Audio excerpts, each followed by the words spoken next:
I never imagined that a single broken phone could turn my entire world upside down. One minute, I was scrolling through messages like any normal teenager.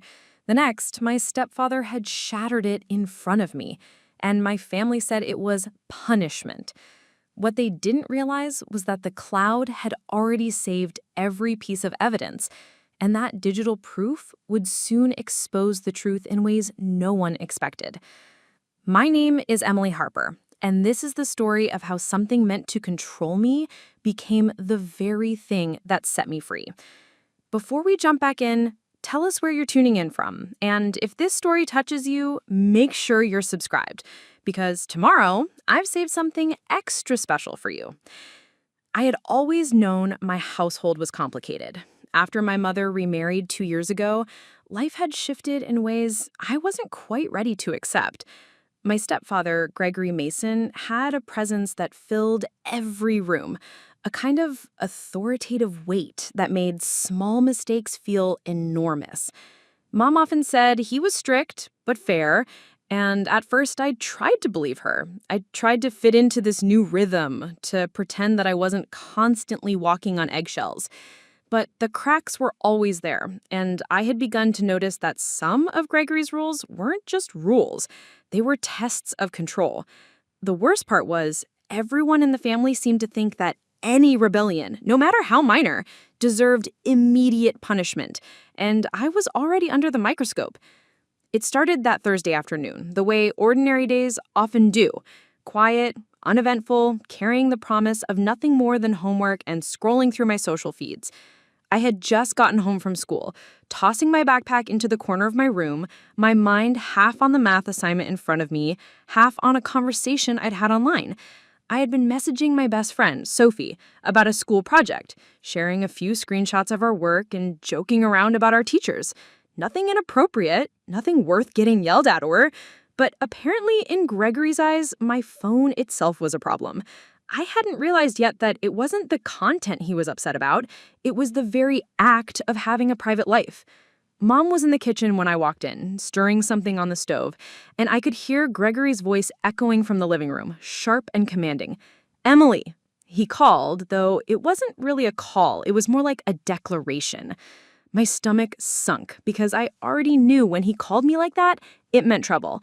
I walked into the living room cautiously, clutching my phone a little too tightly, and found Gregory standing there, arms crossed, with that cold, unreadable expression he always wore when he felt he needed to assert power. I noticed Mom lingering by the doorway, her hands wringing the dish towel, a look of hesitant concern on her face. "What is this?" he demanded, stepping closer. My heart started racing. "Why are you on this phone during your study time?" I tried to explain. But I realized it wouldn't matter. The rules weren't about logic. They were about control. Gregory snatched my phone from my hand in a motion that was swift and terrifyingly decisive. I barely had time to react before he dropped it onto the hardwood floor. The screen cracked with a sound that made me flinch. Jagged lines splintering across the glass like lightning. My chest tightened. "This is your punishment," he said, his voice low but certain. Mom didn't protest. She only muttered, "Emily, you need to understand." But her words were drowned out by the echo of the crackling screen. I felt a wave of disbelief, anger, and fear crash over me at once. Not only had my stepfather destroyed my property, but my mother seemed to be accepting it as if it were normal. I stared at the shattered phone, the tiny fragments of my digital life scattered across the floor like debris. Photos, messages, contacts, memories. All of it, or so I thought, were gone in a second. I wanted to cry, scream, beg for it back, but I had learned early on that any show of emotion often made the punishment worse. I retreated to my room, trying to process what had just happened. My hands were trembling, not just from anger, but from the realization that no one in my family seemed to care about fairness or justice. Mom kept muttering about teaching lessons, about respect, about boundaries, but I knew the truth. It wasn't about boundaries. It was about control, about asserting dominance in a household where I was expected to be silent and obedient. I sat on my bed, staring at the broken phone, the screen black but still faintly reflecting my own frustrated expression. It felt like a betrayal, not just from my stepfather, but from the people I trusted most. I had a fleeting thought of anger. What if I could fight back? But then the familiar fear crept in, the one that had been my constant companion since my mother remarried. If I tried to confront him directly, the backlash could be worse. Yet, even in that moment of fear, I felt a small, stubborn spark of determination. I had always been careful with my digital life, always syncing my photos and messages to the cloud. Every conversation, every image, every note, backed up and safe, somewhere beyond his reach. I didn't know yet how that spark would grow, but somewhere deep inside, I realized that this broken phone wasn't the end. It might just be the beginning. By the time dinner came, the air was thick with tension. Gregory barely touched his food. Mom nervously glanced at me, and I forced myself to eat, though my appetite was gone. My mind kept circling back to the phone, to what had just happened, and to a growing, defiant idea. Maybe I didn't need to accept this punishment. Maybe there was a way to prove that what he did wasn't right, that what he thought was justice was really cruelty in disguise. I didn't have a plan yet, but I knew one thing for certain. Whatever came next, I wasn't going to let this story end with silence. The next morning, the tension in the house didn't let up.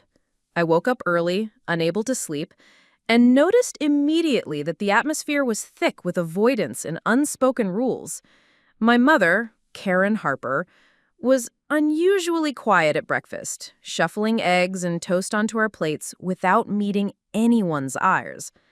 Gregory, of course, was already finished with his coffee and reading the newspaper, his posture rigid, his presence like a shadow that dominated the room. I knew better than to make sudden movements or raise my voice. Even an innocent question about school could ignite a storm. The shattered phone from the day before still sat on the counter in pieces, a constant, painful reminder of the previous day's events.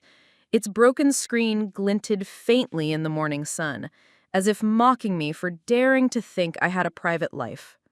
I tried to keep my mind occupied with schoolwork, hoping that by showing responsibility, I could somehow regain some semblance of normalcy. But it wasn't just about the phone anymore. The real problem was deeper, hidden, something I had sensed for months but had never fully acknowledged. The subtle ways Gregory exerted power over the entire family. His control wasn't just in punishing me for small mistakes. It was in the constant monitoring, the sudden bursts of anger, the quiet dismissals of my opinions, and most painfully, the way my mother always seemed to side with him. I began to notice patterns I haven't fully recognized before. Every disagreement between us was spun as my fault. Every argument I overheard between my mom and Gregory ended with him asserting dominance and her quietly apologizing for letting things get out of hand. It was a toxic loop I couldn't escape. By mid-morning, I decided to check on the cloud backup. Sitting on my bed with my laptop, I felt a mixture of anxiety and hope. The login screen felt like a gate to something powerful, a digital lifeline in a house that thrived on control. With trembling fingers, I typed my credentials and waited, heart pounding. Then, like a floodgate opening, all my messages, photos, and files appeared, untouched and perfectly intact. Relief washed over me in waves. Every conversation with Sophie, every photo of friends, every document for school projects, all there. The cloud hadn't betrayed me. In fact, it had silently protected me, like a loyal witness that no one in my family could destroy. I couldn't help but smile. A small, victorious smile that felt foreign but exhilarating. For the first time since the phone was broken, I felt a glimmer of power, a sense that I wasn't completely at the mercy of Gregory's control. Preparing and narrating the story took us a lot of time, so if you are enjoying it, subscribe to our channel. It means a lot to us. Now, back to the story. Still, I knew I had to be careful. Possessing evidence wasn't the same as being able to use it safely. If anyone found out I was aware of the cloud backup, or worse, if I tried to reveal it, the consequences could escalate. My mother had already shown she would excuse his actions. I could only imagine how Gregory would react if he suspected I had a way to fight back. But as I scrolled through my saved messages, I realized something important. The evidence wasn't just about the phone. It was about accountability. It was proof that the narrative he and my family were spinning about punishment didn't match reality. And knowing that, even quietly to myself, gave me courage I hadn't felt before. School that day felt heavier than usual. Every time I tried to focus, my mind kept drifting back to home, to the broken phone and to the ways I had been silenced. Yet there was also a strange undercurrent of determination that had taken root. I started noticing little things, subtle signs that Gregory's control extended beyond just me. He would monitor my younger brother, Liam, for even minor mistakes, and then later boast to my mother about how responsible he was making us. The way he handled the house, the rules, the expectations, it all made sense in a cruel, systematic way. He wasn't just being strict, he was conditioning compliance.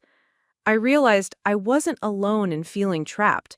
My brother had quietly learned the same lessons of fear and caution.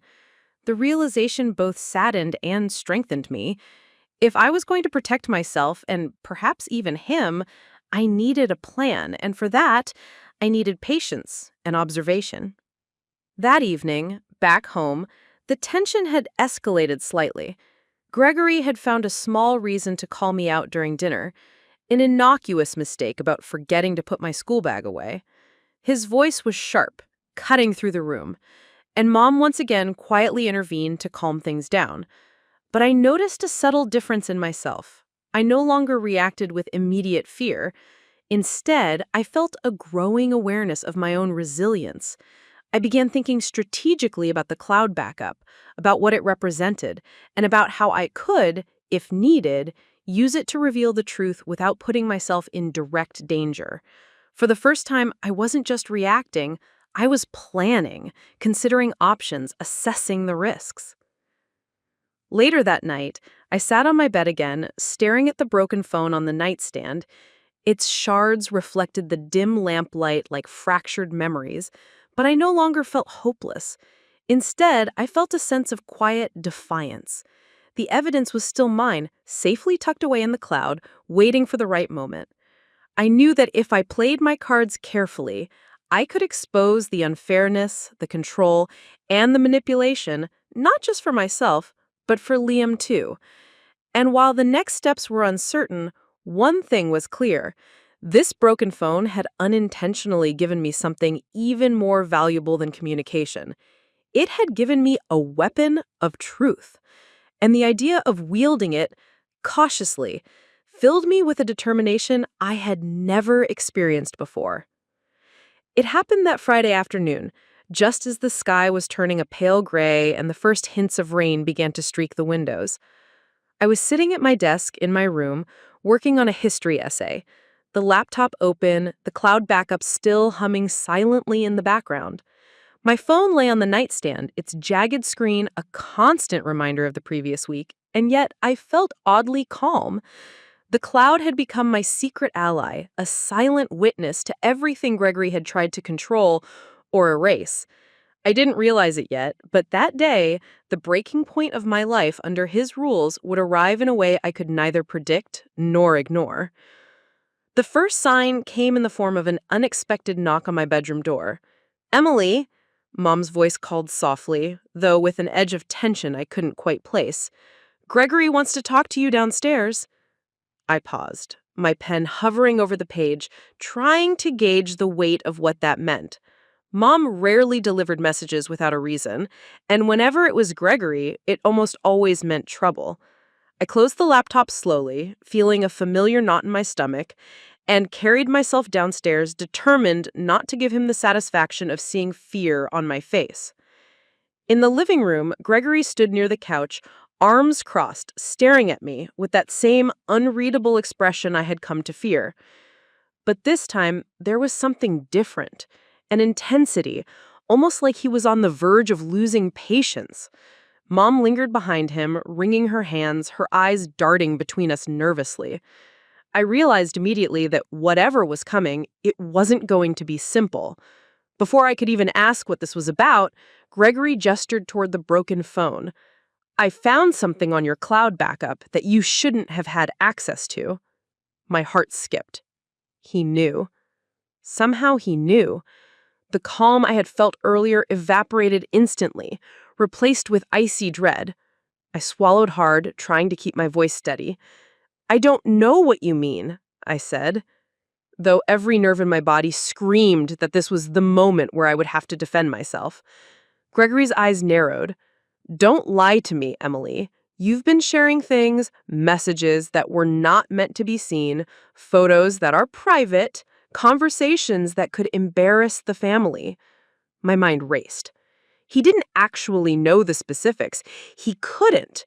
But the accusation itself was enough to make me feel cornered.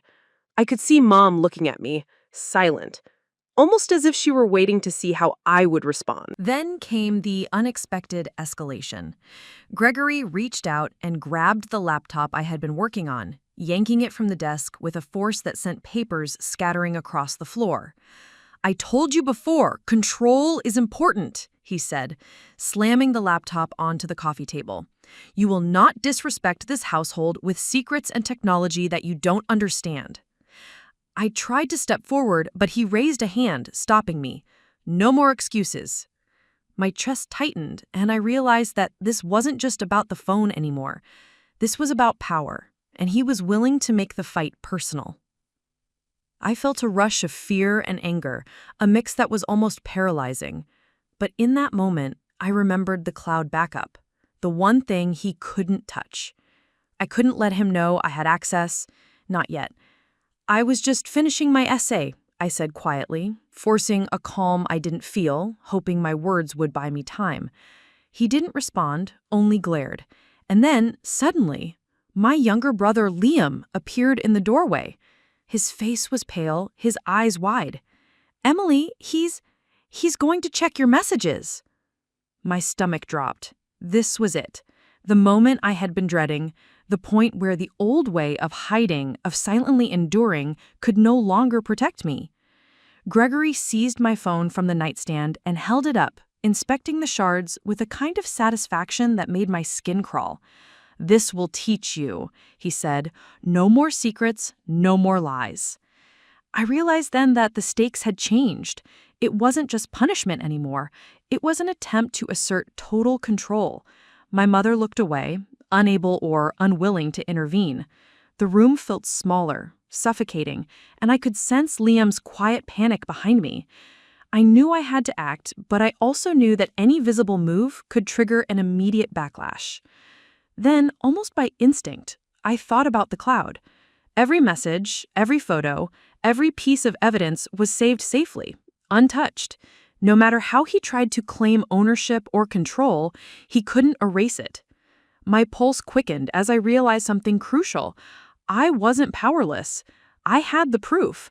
I had the ability to defend myself, to show the truth, and to reveal the lies that Gregory had tried to enforce as reality. It was a dangerous thought, but for the first time, I felt a spark of courage ignite inside me. The next few minutes were tense. Gregory rummaged through the phone fragments, muttering about punishment and discipline, while Mom stayed frozen near the doorway, her face a mix of worry and resignation. Liam clung to my side silently, and I felt a surge of protectiveness I hadn't expected. This wasn't just about me anymore. It was about standing up, even if silently, for what was right. The breaking point had arrived, and I could feel it in every fiber of my being. Whatever happened next, I realized the dynamic in this household had shifted. The evidence was mine, and even if no one else understood it yet, I had discovered something Gregory couldn't take away: the power of truth. By the time dinner ended, the air was electric with unspoken tension. Gregory left the room briefly, and Mom finally spoke, her voice trembling. "Emily, maybe you should just let it go." But I knew I couldn't. Letting it go meant surrendering entirely, and I wasn't ready to do that. That night, as I lay in bed, staring at the ceiling, the pieces of the day replayed in my mind. The fear, the confrontation, the thrill of knowing I had something he couldn't control. It all swirled together, a mixture of dread and empowerment. I had reached the breaking point, yes, but I had also glimpsed a path forward. The next step, I realized, was figuring out exactly how to use that path, how to transform the cloud's quiet protection into undeniable proof that could finally expose the truth. The weekend brought no relief. If anything, the tension in the house had intensified. After the confrontation with Gregory, I found myself constantly on edge, tiptoeing around every corner, listening for the slightest shift in his mood. Even the sound of his footsteps made my heart race. I tried to focus on schoolwork, but every page of my textbook blurred under the weight of what had happened. I realized that the breaking point had not only been an emotional jolt, it had opened my eyes to the reality that my stepfather's control was no longer something I could endure silently. Something had to change. That change came unexpectedly on Saturday morning. I was sitting at the kitchen table, attempting to organize my notes for a science project, when a neighbor, Mrs. Dalton, appeared at the door. She was older, friendly, and always had a kind smile, but this time her expression was serious. "Emily," she said softly, stepping inside without waiting for an invitation, "I couldn't help but overhear a bit yesterday. Is everything all right?" My first instinct was to deny it, to brush it off as unnecessary concern, but something in her tone, genuine worry, not judgment, made me pause. Maybe for the first time, an outsider was noticing the situation, someone who could see beyond the household's veneer of discipline and order. I hesitated, then admitted, "It's complicated." I explained some of what had happened, carefully omitting details that could put me or Liam in immediate danger, but enough to give her a sense of the tension and control Gregory exerted over the house. Mrs. Dalton nodded thoughtfully, her eyes scanning the room. "Sometimes what's meant to be punishment isn't about correction at all," she said gently. "Sometimes it's about control, and that's not right. Are you sure you're safe?" Her words struck a chord. Safety wasn't just about physical protection.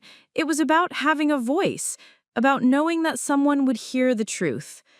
By the afternoon, Mrs. Dalton's concern had prompted another unexpected visitor, Mr. Jensen, the local family counselor who occasionally visited the neighborhood for check-ins with students. Mom had mentioned him before, always vaguely, in passing. I hadn't thought much about it until now. When Mr. Jensen arrived, I could feel the shift immediately. Here was someone who wasn't emotionally invested in the household dynamics, someone neutral who could actually observe and understand what had been happening. He asked calm, deliberate questions, the kind that made it impossible to lie without feeling it in my chest. I told him about the broken phone, about Gregory's reactions, and, carefully, about my realization that the cloud had preserved everything I thought was lost. As I spoke, I noticed a change in how my mother behaved. She fidgeted, looked at the floor, avoided my gaze. It was clear she hadn't wanted anyone to know the full extent of Gregory's actions, yet seeing someone outside the family paying attention made her uneasy. Gregory, of course, wasn't present, and part of me was relieved. I could articulate the story without fear of immediate backlash. The counselor took notes, asked clarifying questions, and most importantly, he listened.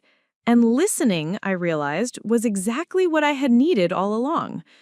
Later that evening, the reality of what was unfolding began to sink in. By inviting external eyes into the situation, I had crossed an invisible threshold.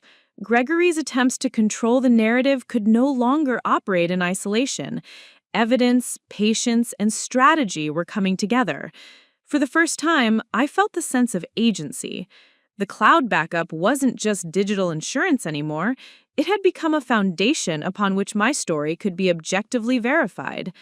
The counselor's presence created a buffer that suddenly made me feel less trapped, less like my every move would be twisted into disobedience or insubordination.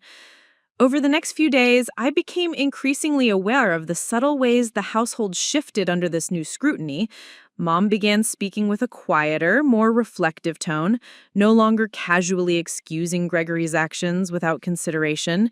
Liam, too, seemed to relax slightly, sensing that someone beyond the family was noticing and validating the reality he had experienced silently.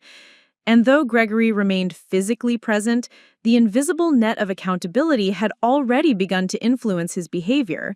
He didn't stop being controlling, but he grew more cautious, more measured, as if he sensed that the world outside his immediate authority might one day challenge him. One night, lying in bed, I reflected on the strange turn of events. The cloud, which I had once thought of merely as a backup for lost data, had emerged as a shield of truth. The counselor and Mrs. Dalton had become external witnesses, eyes that could see the pattern I had endured in silence. I realized that the first step toward justice wasn't confrontation, it was recognition. Getting someone to see the truth objectively was the foundation of any eventual accountability. That realization strengthened my resolve. No longer was I simply a passive participant in a household dominated by fear. I was an active agent in preserving evidence and setting the stage for change. Even in the quiet of my room, I began thinking strategically. The counselor's presence had confirmed that there were people outside the family who could help, who could validate the truth. And the cloud, silent and untouchable, offered proof that could not be disputed. I didn't yet know how far I would go or how Gregory might react if he discovered my knowledge, but for the first time I felt that I had a pathway forward. The first plot point had arrived. External eyes were seeing the truth, and with that, the potential for meaningful change had been set into motion. It wasn't resolution yet, but it was the beginning. By the end of the week, the house felt a slightly different, not safe, not fully peaceful, but tense with possibility. I had learned the importance of evidence, of witnesses, and of the courage to quietly act. Gregory's dominance had not disappeared, but his control was no longer absolute. And in that quiet shift, I recognized the subtle power of truth when paired with careful strategy. The first step had been taken, and I knew the coming days would test that power in ways I could not yet imagine, but the foundation was set. Outside eyes were now aware, and the cloud had preserved everything that mattered. The tide, I realized, was beginning to turn. The week following the counselor's visit brought a subtle but relentless shift in the atmosphere at home. It was as if a quiet storm had settled over the house, unseen but palpable, and everyone could feel the tension pressing against their routines. Gregory's behavior had changed, though not entirely for the better. He was more cautious, more deliberate with his words, but his underlying need for control remained. Every glance, every tone, every half-step in the house seemed weighted with the unspoken knowledge that the truth was no longer contained. My mother, once eager to mediate with excuses, now lingered in thought longer, questioning small statements before responding, as if reconsidering the unquestioned loyalty she had previously given. And I, Emily Harper, was learning something new about courage. It grew quietly, steadily, even when fear still whispered in every corner. I began to notice patterns more sharply than ever. Gregory had started intercepting small communications, checking Liam's school emails and glancing at my mother's text notifications. Though not mine, he didn't yet know about the cloud. I realized that this was a classic sign of rising opposition. He had sensed something amiss, and his instinct was to regain dominance, to assert the illusion of omniscience. The very presence of external witnesses, the counselor and Mrs. Dalton, had unsettled him, and his reactions were calculated, measured, but fueled by increasing suspicion. He had no proof, yet his behavior told me he knew his control was vulnerable, and that awareness made him dangerous in ways he hadn't been before. I started strategizing more carefully. Every day, I logged my communications, verified that backups were complete, and documented every interaction that could potentially demonstrate the truth of what had been happening. It was a painstaking process, but I felt a strange empowerment in it, like building a fortress of evidence brick by brick. I knew that one misstep could trigger retaliation, but the accumulation of objective proof, the messages, photos, and timestamps stored in the cloud, gave me a secret sense of security. If the time ever came to reveal everything, I would be ready, and the truth could not be denied. The first real test came when Gregory tried to assert authority over a minor household dispute. Liam had accidentally spilled a cup of juice, and Gregory, predictably, went into a tirade, loudly blaming both of us for carelessness. Mom tried to intervene, as she often did, but this time I noticed that she was hesitant, almost calculating her words, unsure whether to defend us or placate Gregory. My instinct, honed over the past few weeks, was to remain calm and observe. I quietly documented the incident in my notes, recording not just the event, but the reactions and tones, the subtle shifts that revealed Gregory's growing aggression in response to a perceived threat. Even small moments, I realized, could become critical evidence if handled correctly. By midweek, I decided to test the waters with external accountability. I scheduled a follow-up call with Mr. Jensen, the counselor, without alerting Gregory or Mom. I spoke cautiously, outlining the incidents that had occurred since the last visit, including the escalating tension and the subtle intimidation tactics Gregory had begun using. Mr. Jensen's response was calm but direct. He emphasized the importance of documentation, of maintaining objective records, and of not confronting Gregory directly until a clear, safe plan was in place. His guidance was invaluable, and it reinforced the idea that the cloud backup wasn't just a digital archive. It was the foundation of a strategic plan to finally address the household's toxic environment.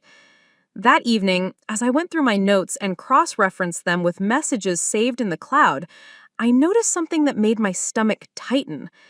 Patterns of behavior that weren't just reactive. They were premeditated. Gregory wasn't simply lashing out. He was creating situations designed to maintain dominance, to manipulate perception, to silence dissent. This realization intensified my resolve. I couldn't let fear dictate my actions.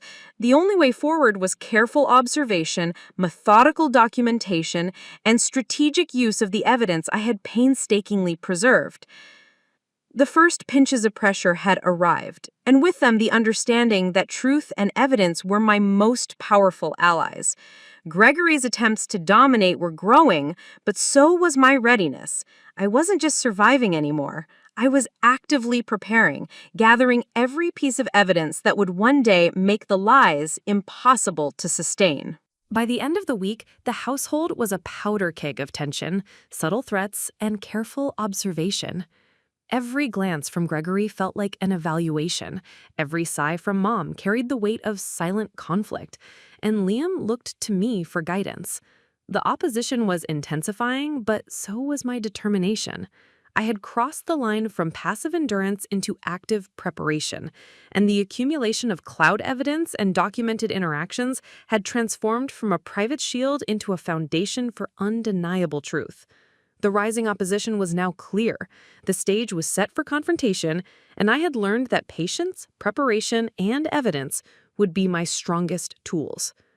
It was late one Saturday afternoon when everything shifted, and I realized that the truth I had quietly preserved was no longer just a possibility. It was undeniable. I had spent the morning organizing the cloud backup, ensuring that every conversation, every photo, and every time-stamped note was cataloged and easily accessible. I wanted to be meticulous because I knew that when the moment came, there would be no room for error. Gregory had been unusually irritable that day, pacing the living room like a storm gathering energy, muttering about chores not completed, schedules disrupted, and a respect lacking in the household. Mom hovered nervously nearby, occasionally interjecting to calm his tirade, But her voice was subdued, as if she herself were questioning the narrative she had long accepted. I could feel Liam watching me quietly from the couch, silently seeking reassurance that the chaos wouldn't swallow us completely. The first sign of the major revelation came when I received an unexpected alert from the cloud service. A backup synchronization had completed successfully, and every single piece of data from my broken phone was intact, untouched, and perfectly organized. I clicked through the folders carefully, reviewing messages from the previous months, photos from school and social events, and documents I had thought were lost forever. What struck me was the sheer clarity of the evidence. Each file, each screenshot, each timestamp told a story that could no longer be denied or distorted. I could trace every interaction with Gregory, every moment of his overreach, and every subtle instance of manipulation or intimidation. The cloud had preserved not just my digital life, but a clear, objective record of the household's dynamics, a visual and concrete proof of the patterns I have endured in silence. My mind raced as I realized the implications. This wasn't just about the phone anymore. It was about undeniable proof of misconduct, a record that could be used to validate everything I had felt but had been unable to show. I thought back to the counselor's advice, to Mrs. Dalton's words, to the quiet moments where I had documented incidents without drawing attention. Every careful note, every discreet screenshot, every saved message was converging into a single, overwhelming truth. And in that instant, I understood that Gregory's attempts to control or erase evidence had failed. Completely. He couldn't touch the cloud, and the proof could not be destroyed. The weight of that realization was immense. For years, I had felt powerless, trapped in a household where my stepfather's word had been law, and my voice had been suppressed. But now, the power dynamic had shifted, even if only slightly. I could feel a quiet thrill mixed with lingering fear. If presented correctly, the evidence could no longer be disputed. It could expose the manipulations, the punishments disguised as discipline, and the subtle ways my autonomy had been stripped away. And yet, I knew that with this revelation came responsibility. I couldn't act recklessly. I couldn't confront Gregory directly or risk retaliation before having a plan and witnesses. The clarity of the evidence demanded precision in its use, and I understood that my next steps would define the entire outcome. Later that afternoon, as I reviewed the evidence again, I realized that the revelation wasn't just about the past. It illuminated the present, too. I could see patterns in Gregory's behavior, anticipate his reactions, and identify the moments when he would attempt to assert control. This understanding, paired with the indisputable proof in the cloud, meant that I had a roadmap for navigating the coming days. I could protect myself, advocate for Liam, and prepared to reveal the truth in a way that would leave no room for denial. The cloud had transformed from a simple backup into a strategic weapon, and for the first time, I felt a sense of empowerment I hadn't thought possible. The evening brought an unexpected test. Gregory, still unaware of my awareness, began a routine inspection of household tasks, quizzing Liam and I about schedules, chores, and minor errors. His tone was sharp, but I noticed subtle hesitation, a careful monitoring of my responses. I realized he was sensing something, though he didn't know exactly what. My pulse quickened, but instead of panic, I felt a strange confidence. I could anticipate his next move, respond calmly, and document every interaction for the record. For the first time, I was operating not out of fear, but with strategic purpose. Every glance, every remark, every minor confrontation became part of a larger narrative that I was quietly curating. That night, lying in bed with Liam asleep nearby, I reflected on the journey that had brought me to this moment.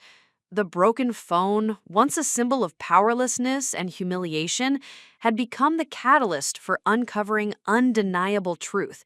The cloud, the meticulous documentation, and the careful observation had combined to reveal patterns that could no longer be dismissed or erased. I realized that the major revelation wasn't just about having proof, it was about reclaiming agency in a household that had systematically stripped it away. The evidence was now undeniable, objective, and ready for use at the right moment. In the quiet, I felt a mixture of relief, fear, and determination. I understood that the journey was far from over. Gregory's reactions, the household dynamics, and the looming confrontation still lay ahead. But for the first time, I knew that the truth was mine, indestructible and fully capable of exposing the lies, control, and manipulation that had dominated our lives. The cloud had survived. The evidence was undeniable. And in that moment, I realized that nothing, not anger, not fear, not manipulation, could erase the reality that had finally come to sharp, undeniable focus. By the following Monday, I knew that I could no longer remain silent. The undeniable proof saved in the cloud had shifted something deep within me. It had turned fear into resolve, paralysis into purpose. I had spent weeks observing, documenting, and preparing, but there came a point when preparation alone was no longer enough. Gregory's escalating control, the constant tension in the house, and the subtle intimidation he wielded over both Liam and me had made the household unbearable. I realized that if I didn't act, the pattern would continue indefinitely. That night, lying in bed with the weight of everything pressing down on me, I made a choice. I would speak, and I would finally let the truth be known. I started small, confiding in Mom first. I waited until Gregory had gone out for an errand, leaving the house unusually quiet. "Mom," I began, voice tentative but steady, "I can't stay silent anymore. You know what Gregory did with my phone, and now I have proof." Her eyes widened, a mix of shock, fear, and confusion crossing her face. She opened her mouth to speak, then closed it, as if weighing the consequences of her words. I continued, careful and deliberate, explaining how the cloud had preserved every message, photo, and file he thought was destroyed. I emphasized that this wasn't about rebellion, it was about accountability and fairness. Mom was silent for a long moment, then finally whispered, "Emily, are you sure?" I nodded, heart pounding. "I'm sure, Mom, and I can't let this continue." The decision to tell her felt monumental, but it also revealed another layer of the challenge. Mom's hesitation was real. She feared confrontation, feared conflict, feared Gregory's reaction more than she feared the truth itself. But by gently explaining the objective nature of the evidence and emphasizing that I wasn't acting out of anger, but out of principle, I saw her shift, slowly, from doubt toward reluctant support. She agreed, quietly, to stand by me, though her voice trembled as she said it. That trembling wasn't weakness. It was the weight of acknowledging a truth she had been unwilling to face. For the first time, I felt that I wasn't completely alone, and that small support would make the coming confrontation possible. The next step was the hardest, deciding how and when to present the evidence to Gregory without endangering ourselves. I knew that confrontation could provoke retaliation, denial, and attempts to manipulate the narrative even further. But I also realized that delaying any longer would allow the control to fester, and the longer the lies went unchallenged, the more insidious their impact on both me and Liam. I spent hours organizing the evidence, cross-referencing screenshots, messages, and timestamps to ensure that everything was irrefutable. By the end of the evening, I had created a clear, chronological record of incidents that illustrated the pattern of manipulation and control that had defined our lives for months. When Gregory returned home, the tension in the air was tangible. Mom and I waited, silently, in the living room. Liam clung to her side, sensing something significant was about to happen.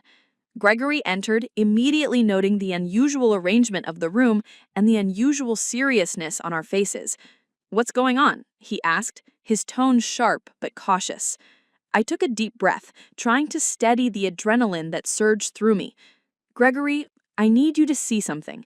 I handed him the laptop, carefully opened to the organized files on the cloud. "Everything you thought was destroyed, it's all here. Every message, every photo, every document." His eyes flickered, a brief flash of surprise betraying the carefully maintained mask of authority he usually wore. At first he tried to deny it. "That's not accurate," he said, voice rising. "You're exaggerating. You've been misusing technology." But as I calmly walked him through the evidence, timestamp after timestamp, message after message, photo after photo, his posture began to shift. The smug confidence he usually exuded faltered, replaced with a tight-lipped tension. Mom sat quietly nearby, her gaze fixed on him, silently reinforcing the gravity of the moment. Liam peeked from behind her, his small hand gripping hers, and I realized that this wasn't just about proving my innocence, it was about exposing a pattern that had affected the entire household. The breaking point came when Gregory, confronted with undeniable proof, attempted one final manipulation. He raised his voice, tried to twist facts, and insisted that the evidence was fabricated. But the chronological clarity of the cloud files made every claim collapse instantly.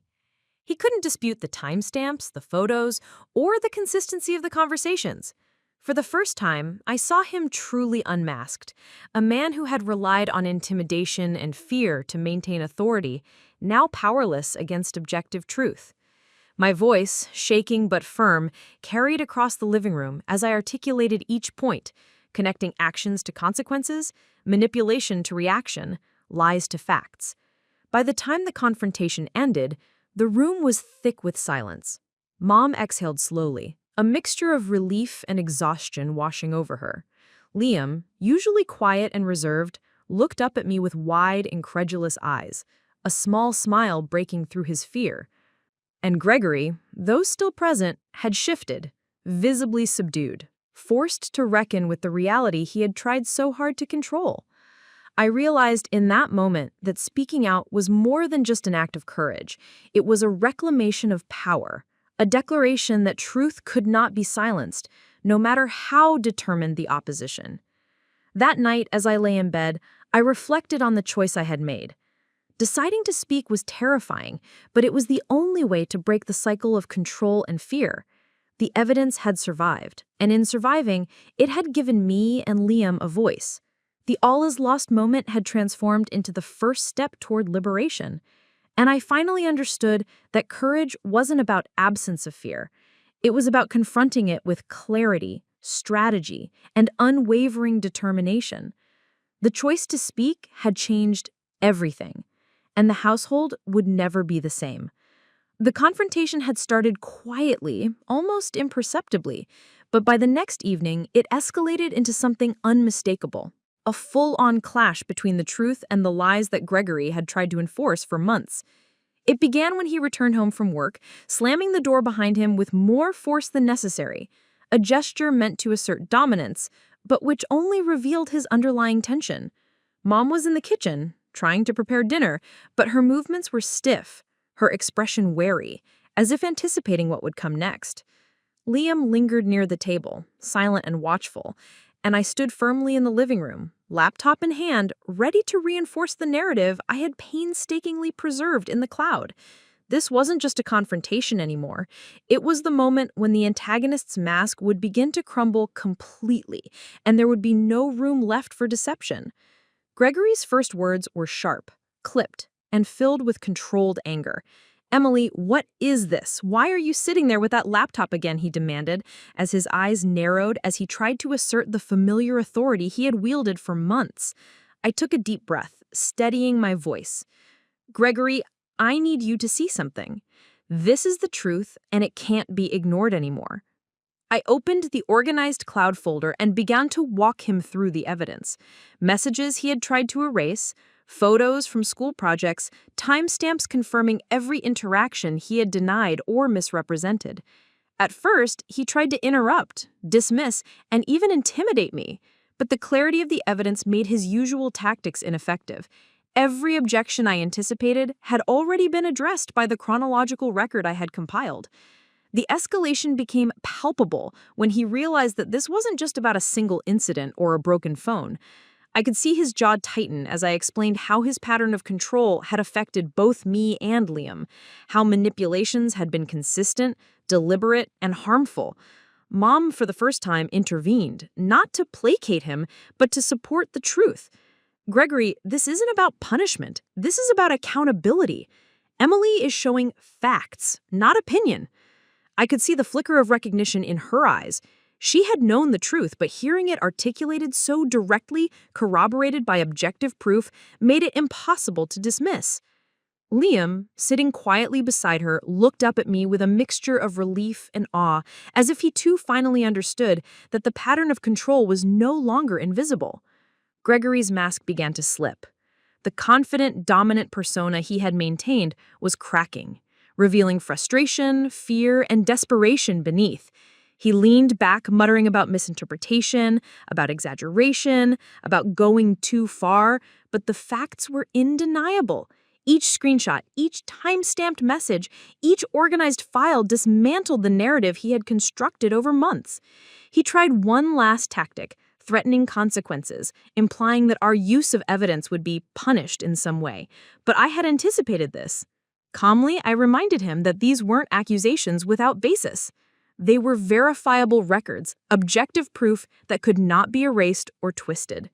Even his most forceful attempts at intimidation faltered because the truth was concrete, unassailable, and publicly documented.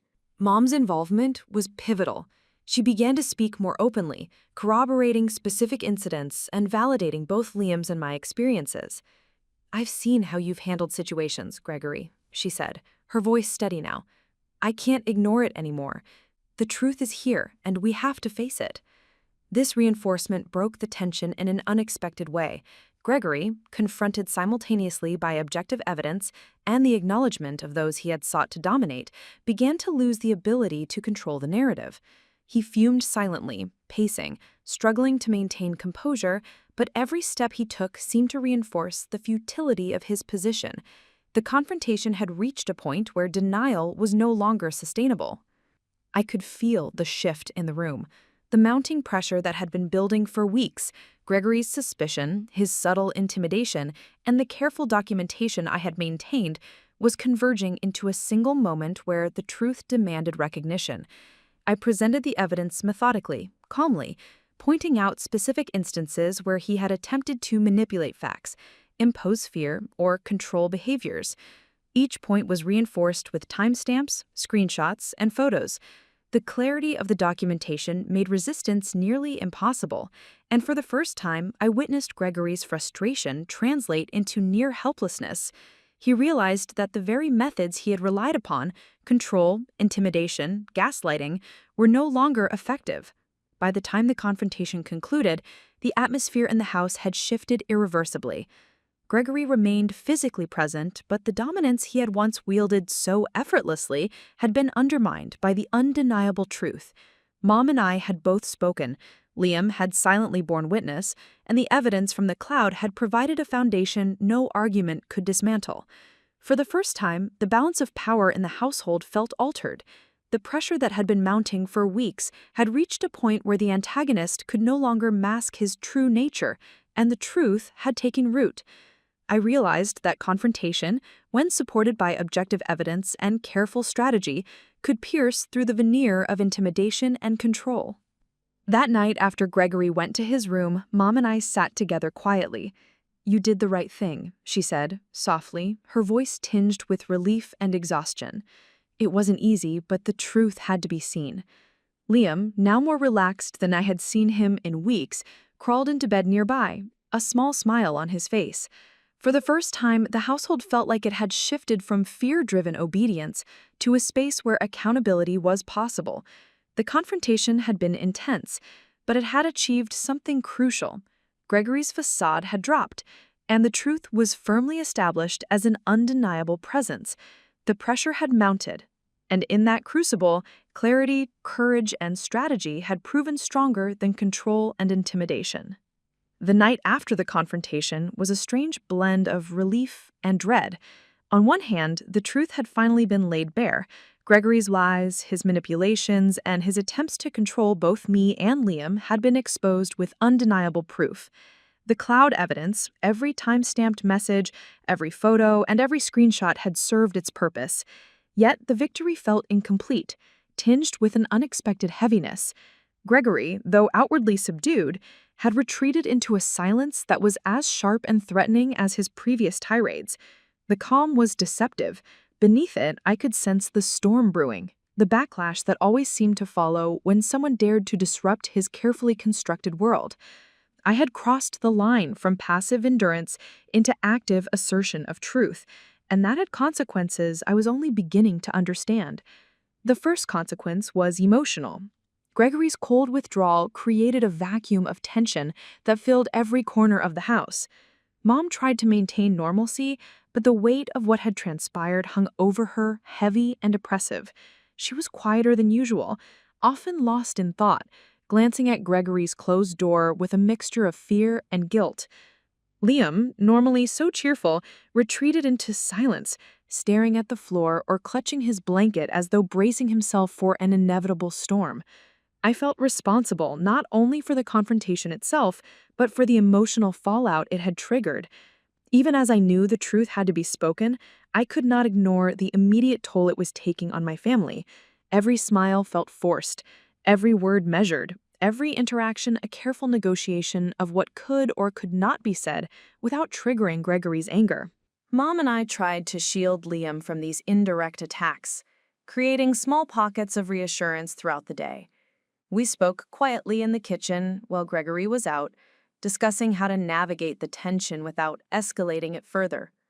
We did the right thing, I told her, attempting to bolster both our confidence and my own. The evidence is clear, and we have control over how to proceed carefully. But we need to be smart. He's not defeated, he's just reacting. Mom nodded, her expression a mixture of pride and anxiety. It was an uneasy balance, celebrating the partial victory while bracing for the inevitable fallout. I realized that speaking the truth had not ended the struggle. It had merely transformed it into something more complex. By midweek, the consequences became more tangible. Gregory's attempts to regain control extended beyond words. He started rearranging schedules, imposing stricter rules on chores, and monitoring every minor activity in the household. His presence felt oppressive, a constant reminder that while the truth had been revealed, his influence remained. Each day became a negotiation, each task a potential flashpoint, and the emotional exhaustion of constant vigilance began to wear on me. The knowledge that the cloud evidence had given me power was tempered by the realization that power alone could not eliminate the fear and anxiety he continued to generate. The consequences of revealing the truth were immediate, uncomfortable, and unavoidable. Despite the mounting pressure, there were moments of quiet validation. Every time Gregory attempted to twist facts or assert dominance, I could reference the cloud evidence mentally, reinforcing my own confidence. Mom began to engage more openly with both me and Liam, offering small, quiet acts of support, like preparing meals without complaint or subtly reinforcing boundaries. Liam, too, showed signs of resilience, asking questions, expressing his feelings, and slowly reclaiming small pieces of normalcy. Yet even with these moments of reassurance, the overall emotional toll was undeniable. The confrontation had unleashed a wave of tension that rippled through every interaction, a reminder that speaking truth often came with discomfort before relief. One night, lying awake while listening to the soft hum of the rain against my window, I reflected on the dark night of the soul I had entered.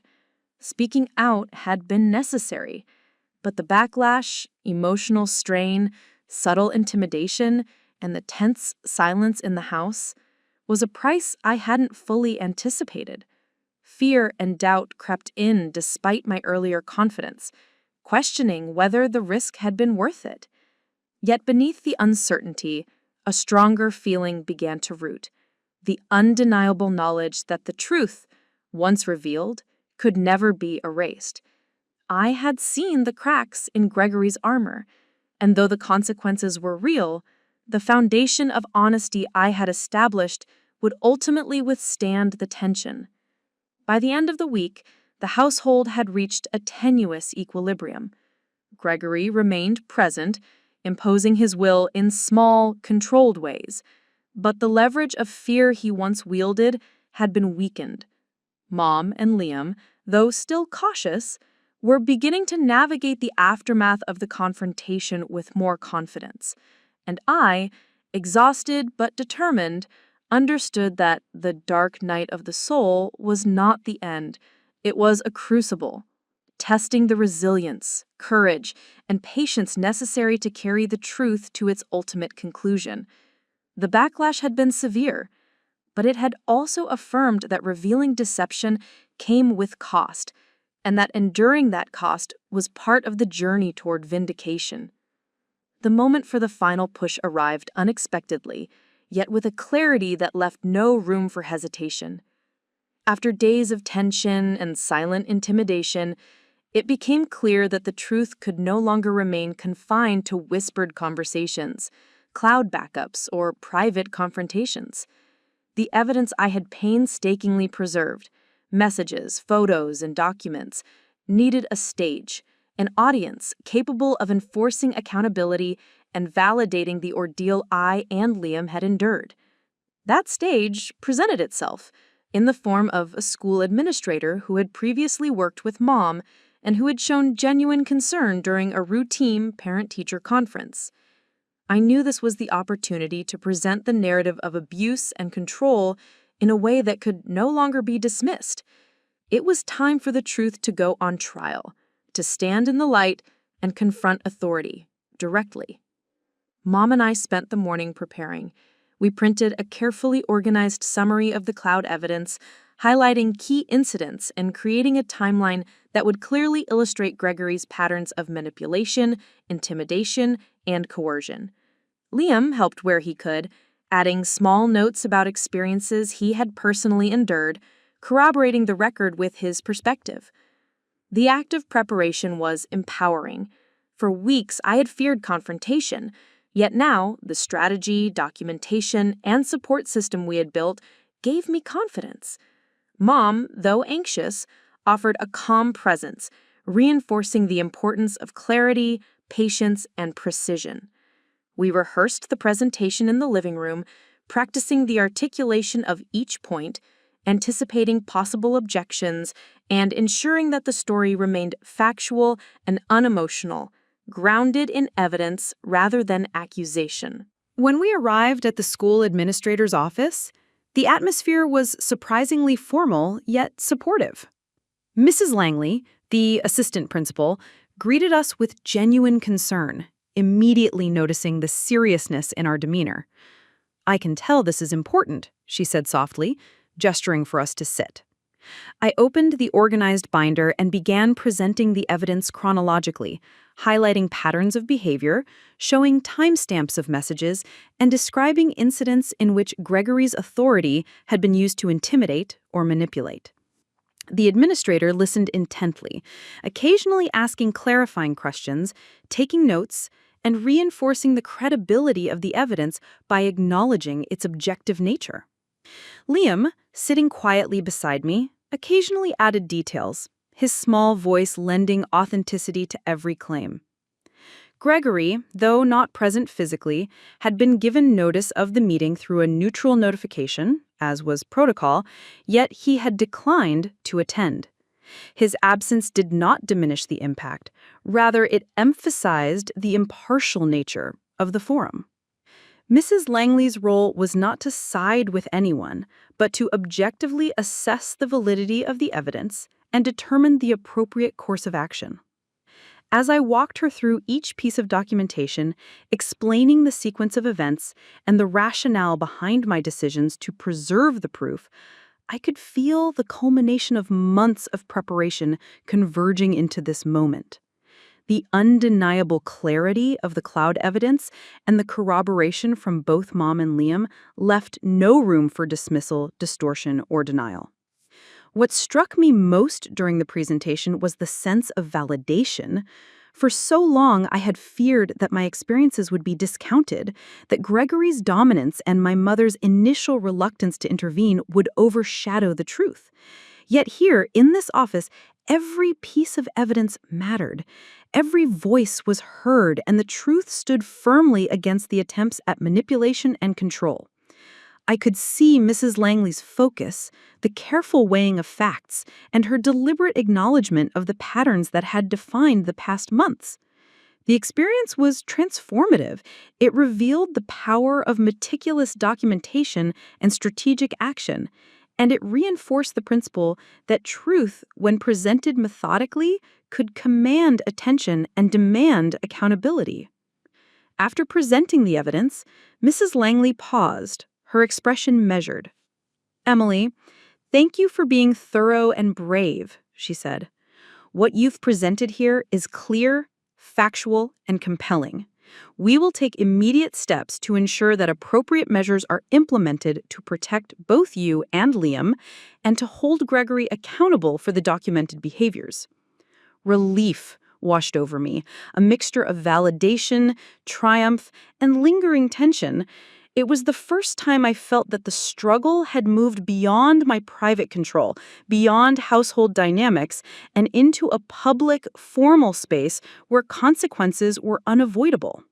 The truth was no longer abstract. It was active, empowered, and recognized by authority. On the drive home, Mom and I spoke quietly, reflecting on the impact of the day. Liam, unusually relaxed in the back seat, glanced at me with a small smile. "So, does this mean it's over?" he asked tentatively. I nodded, feeling the weight of months of fear lift slightly, replaced with cautious optimism. "It's not over yet, but it's finally moving in the right direction," I said. The culmination of preparation, courage, and evidence had created a moment where accountability was inevitable, where lies could no longer be sustained, and where the voices that had long been silenced were finally amplified. By the evening, the household felt subtly different. Gregory's attempts at intimidation had lost their sharpness, replaced with a guarded silence that betrayed an awareness of impending consequences. Mom moved with more confidence, no longer wavering in her interactions, and Liam was visibly lighter, able to engage in small jokes and conversations without the previous tension shadowing every movement. I realized that the final push, the act of presenting truth on trial, had not only validated our experiences, but also transformed the dynamics of the household. The evidence, strategy, and courage had converged to create accountability, and the foundation was set for justice to follow. The days that followed the meeting with Mrs. Langley brought a quiet sense of justice that had been absent from our lives for far too long. Gregory, confronted with undeniable evidence and the formal recognition of his manipulations, began to experience the consequences in subtle but meaningful ways. The school had initiated a review, not only acknowledging the documented incidents, but also providing guidance and protection for both Liam and me. Mom, now fully aligned with the reality of what had happened, took decisive steps to ensure that boundaries were enforced within the home. For the first time, I could see the tangible effects of courage paired with preparation, and the sense of vindication was palpable. It wasn't dramatic or immediate in a cinematic way, but the change was profound. Truth had prevailed, and the household dynamics were shifting irreversibly. Gregory, now aware that attempts to gaslight, intimidate, or manipulate would no longer be tolerated or ignored, became increasingly isolated in his behavior. He no longer raised his voice at every perceived slight, no longer assumed unquestioned authority, and increasingly seemed to measure his words before speaking. The subtle retreat in his demeanor was telling. The mask of dominance that had once been so unshakable had been permanently fractured. Mom and I both noticed that he spent more time alone in his room, scrolling silently through his phone or avoiding interactions, and even when he attempted to assert control, it lacked the force it once held. The consequences of exposing truth had reshaped his behavior, creating space for accountability and reflection, whether he embraced it or not. Liam's transformation was equally striking. In the weeks prior, he had been quiet, hesitant, and watchful, often bracing himself against the tension that filled the house. But with the validation of truth, and with the support structure reinforced by Mom and myself, he began to regain a sense of agency. He spoke more openly, shared small details about school and friends, and even laughed freely in moments that previously would have been subdued by fear. Watching him reclaim his confidence and sense of normalcy was perhaps the most rewarding aspect of the process. The evidence, combined with courage and strategy, had not only addressed the injustice I had personally endured, but had also created an environment where Liam could feel safe and heard. Mom, whose support had shifted from hesitant to resolute, now navigated her role with a renewed clarity. She enforced boundaries with firmness and empathy, standing beside us without hesitation when Gregory attempted subtle intimidation. Her presence, once muted by fear and conflict, now radiated assurance, reinforcing the notion that truth was a shared responsibility and that standing up to lies required both unity and persistence. The household, though still imperfect, had begun to reflect a new equilibrium. The lines between right and wrong were no longer blurred by fear, and accountability had replaced intimidation. The broader implications of the confrontation and the documented evidence extended beyond our immediate home. Teachers, counselors, and school administrators became aware of the situation, creating a network of support that reinforced the legitimacy of our experiences. Even minor interactions, such as check-ins from staff or casual conversations with classmates, carried a newfound confidence. The world outside the household now recognized that our experiences were real, verifiable, and worthy of consideration. That recognition, though subtle, further reinforced the sense of vindication, proving that courage paired with evidence could transcend the confines of the home and gain acknowledgement in public spheres. One afternoon, Mom and I sat together reviewing a recent email from Mrs. Langley, confirming that procedures had been implemented to ensure that both Liam and I were protected and that Gregory's behavior would continue to be monitored formally. As I read through the message, a wave of relief washed over me. The months of preparation, documentation, and courage had yielded tangible results. I realized in that moment that vindication wasn't about revenge or punishment. It was about restoring balance, enforcing accountability, and reclaiming the dignity that had been stripped away. The cloud evidence, once merely a digital archive, had become the cornerstone of justice, turning abstract fear into concrete, recognized truth. The process of healing, both for myself and for my family, continued gradually. Every day brought small affirmations that the power of truth was enduring. Gregory's attempts to dominate were met with measured responses from Mom and me. Liam's confidence grew steadily, and the household, though scarred by past tension, began to resemble a space of safety, respect, and acknowledgement. I understood that the journey had not only transformed our external circumstances, but also reshaped my inner sense of agency. Courage, preparation, and strategy had combined to create an environment in which lies could no longer thrive, and empowerment became the natural consequence of truth. By the time several weeks had passed, the new equilibrium was firmly established. Gregory, though still living under the same roof, no longer commanded the same influence over our decisions, emotions, or sense of security. Mom's advocacy, Liam's resilience, and my persistence in documenting and presenting the evidence had permanently altered the dynamics of the household. The vindication was complete. The truth had triumphed over manipulation, the consequences had been applied, and the foundation for a healthier, safer family environment had been laid. In that quiet restoration, I recognized the enduring power of courage combined with preparation, the importance of standing firm in the face of fear, and the irrevocable impact of truth in reclaiming one's life. The months following the confrontation marked a profound transformation, not only within our household, but within myself. The chaos and fear that had defined the previous years gradually gave way to a sense of stability and empowerment I had never imagined possible. Gregory's presence, once intimidating and overbearing, became less consequential as Mom, Liam, and I established clear boundaries and maintained consistent accountability measures.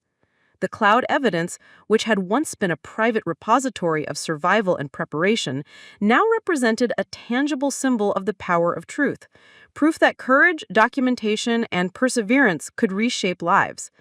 I began to recognize that my journey was no longer just about vindication. It was about reclaiming my voice, my confidence, and my purpose. Every day brought small reminders of the transformation. Liam, once timid and cautious, thrived in a home that now felt safe, structured, and fair. He laughed more freely, participated in conversations without fear, and even began sharing his own observations and concerns openly. The household, once dominated by tension and intimidation, slowly reflected a culture of respect and accountability. Mom, emboldened by the outcomes and by her own role in supporting the truth, asserted herself confidently in situations where she had previously deferred. We began to function as a team, united not by fear, but by a shared understanding that truth, when pursued and protected, could create lasting change. For me personally, the transformation was even deeper. I realized that surviving and exposing the truth had equipped me with resilience and strategic thinking that I had never tapped into before. Simple tasks now felt manageable, and difficult decisions no longer paralyzed me with anxiety. I found myself mentoring Liam in ways I hadn't anticipated, teaching him how to assert himself respectfully, how to observe and document patterns of behavior, and how to confront unfairness with clarity and evidence. I began to see that my experiences, once painful and isolating, had prepared me to become a source of strength and guidance for someone else. The empowerment I had achieved was no longer just personal, it was generational, something that could ripple outward through the people I cared about most. The symbolic power of the cloud evidence lingered in my mind. What had started as a simple digital backup, a way to protect memories and messages from a broken phone, had evolved into a foundation of justice and personal growth. Every file and time-stamped record reminded me of the careful attention, strategic patience, and courage required to reclaim autonomy. I began to think about ways to apply this lesson more broadly, considering advocacy for others facing manipulation or unfair treatment within their own households. The experience had taught me that preparation, documentation, and calm, methodical presentation of truth could overcome even the most entrenched forms of intimidation. Our daily life, once characterized by tension and unease, became a series of small but meaningful victories. Family dinners were no longer interrupted by arguments or threats. Laughter returned to moments that had long been muted by fear, and Mom, Liam, and I shared a quiet confidence that the household was now underpinned by fairness and accountability. Gregory's influence, though physically present, was greatly diminished, and even subtle attempts at manipulation were met with clear, consistent boundaries.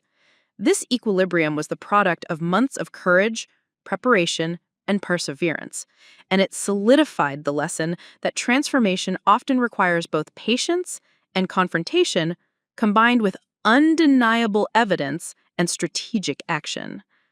Beyond the household, I noticed changes within myself that went beyond circumstance. I approached school, friendships, and extracurricular activities with newfound confidence. Challenges that had once felt overwhelming were now opportunities to apply the strategic thinking and assertiveness I had developed through this experience. I became more willing to speak up when I observed injustice, in both small interactions and in larger contexts, recognizing that silence often enables manipulation, while thoughtful action can generate change. The empowerment I had achieved was no longer limited to my family. It extended into every facet of my life, creating a sense of agency and purpose that had previously been obscured by fear. Reflecting on the entire journey, I understood that the final transformation was more than the absence of fear or the presence of justice. It was the cultivation of resilience, wisdom, and empathy, a readiness to face challenges with clarity, to protect those who cannot protect themselves, and to recognize the profound impact of truth on the human spirit. The broken phone, once a symbol of punishment and helplessness, had evolved into the catalyst for my growth, proving that even in moments of powerlessness, there exists the potential for empowerment. Every timestamp, every screenshot, every carefully preserved message served as a testament to that journey. As I closed the final chapter on the ordeal, I realized that my life had been irrevocably altered in the most positive ways. I had learned to trust my instincts, to act with courage, and to harness evidence and preparation as tools for transformation. Mom, Liam, and I had emerged stronger, more united, and more resilient than ever before. Gregory remained a presence in the home, but the power dynamic had shifted irrevocably. Fear no longer dictated our lives, and accountability had replaced manipulation. The journey from vulnerability to empowerment, from silence to voice, and from fear to purpose had reached its culmination. Sitting at my desk one evening, reflecting on the months that had passed, I allowed myself to feel a sense of peace I hadn't known in years. I understood that the ordeal had tested every facet of my character, yet it had also revealed an inner strength that was both enduring and transformative. The cloud evidence, the courage to confront, and the support of Mom and Liam had not only ensured justice, but had laid the foundation for a life defined by purpose, empowerment, and hope. I knew that this experience, painful as it had been, would continue to inform my choices, guide my actions, and inspire resilience in the years to come. In that quiet moment, I felt complete. The transformation was not just in our circumstances, but in the very core of who I had become. Up next, you've got 2 more standout stories right on your screen. If this one hit the mark, you won't want to pass these up. Just click and check them out. And don't forget to subscribe and turn on the notification bell so you don't miss any upload from us.